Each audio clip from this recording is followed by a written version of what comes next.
Hello and welcome to Tailoring 101. If you're new here, don't forget to like, comment and subscribe.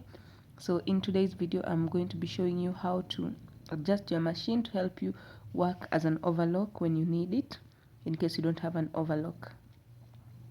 It's not as sufficient as an overlock, but it works and helps reduce the frays.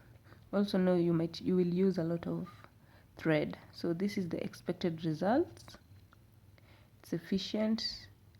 And yeah, so let's get right into the video.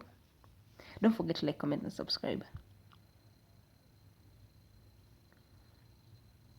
So we're going to begin by setting our machine. So set it to the zigzag stage, and then we're going to reduce the size of the stitch to almost 0 but not yet 0. Yes, and then we begin. If you had a different foot it will be better, but this is the foot that we have.